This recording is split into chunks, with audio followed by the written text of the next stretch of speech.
Hi, I'm Dave and welcome to day 6 of RPG a Day. Today's question is, let's have a look, most recent RPG played. Rather than me starting the whole thing straight off with talking about, whoa, this is what I've been playing, let's ask for a guest presenter. Today we are lucky to have James Wallis involved in RPG a Day. You probably know him from such great projects as Las Vegas and of course the new edition of Paranoia, which everybody's really excited about and can't wait to see that one. So over to you. Hello, I'm James Wallis. I'm a games designer and a consultant. I run a consultancy called Space. We talk to people about using games as part of branding and merchandising and marketing, but we also design and build games for people. And I'm also a role-playing game designer. I'm finishing up Las Vegas, which was kickstarted a couple of years ago, and I'm lead designer on the new Paranoia. And back in the 90s, I was Hogshead Publishing, which was basically the British role-playing games industry for some years. So what have I been playing recently? What RPGs have I been doing? I haven't actually been doing RPGs for quite a while. Did a lot of board games, but family logistics and stuff has made regular role-playing campaigns kind of difficult, which is one of the reasons that we're making the new Paranoia a game based around single-session adventures, which I think is just... It was always kind of the way the game was heading. I don't know anyone who's ever really played a Paranoia campaign as such. It's not really built for longevity, so we're just making that concrete. But I've been playtesting Paranoia, and I've been playtesting Las Vegas. But something that happened recently is some friends of mine who've never role-played before asked me to DM Dungeons and Dragons for them. Because if you're going to start, you might as well start with Dungeons and Dragons. And I realised that I hadn't run Dungeons & Dragons since 1986, when a bunch of friends and myself took the Guinness World Record for non-stop AD&D. We did 84 hours, which is 3.5 days, to save you the maths. And we raised money for charity, which was the point of doing it, but we got in the Guinness Book of Records and stuff.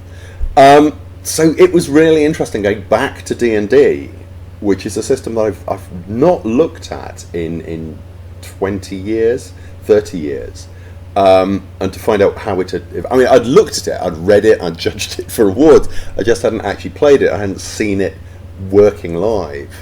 And we went with the D&D 5 basic set, the box set, which I have to say, I've looked at an awful lot of D&D intro sets and role-playing game intro sets designed to introduce people to the hobby and to what role-playing is, and generally they're awful. Or generally they just have blind spots. They don't capture the magic of what role-playing is. They don't make the transition from regular gaming to role-playing easy. They try and go, well, it's like a board game. It's not like a board game at all. It's a new thing.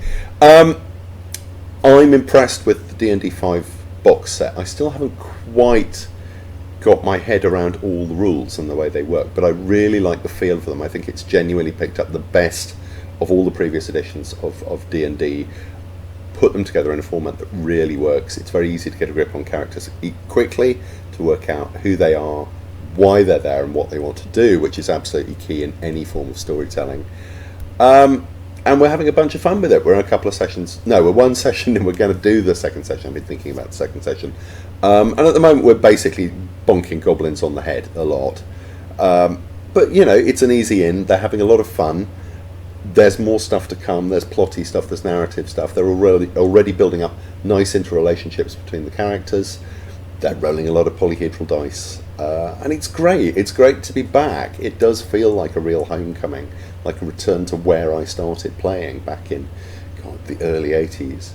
And if you're looking for a present for someone who's not role-played before and who's kind of interested, or who you think might be kind of interested, the D&D 5 intro box set, it's like 15 quid. It is well worth it. There's some very nice material in there. So that's what I've been playing. Thanks, James. Okay, most recent RPG played. Well, in my case, it's really easy because I have only been playing one game for about a year. Haven't really played anything else for a long time other than that. It's quite disappointing, really. Most recently, I've been playing Buffy. Well, I say Buffy, it's not really been Buffy, it's using the cinematic unisystem rules from Buffy and Angel and using it for a fantasy game that has been the creation of some friends of ours, Tim and Brett. And it is a completely new game setting, world that they've created, and I'm playing effectively a paladin, specialising in hunting the undead, as you do.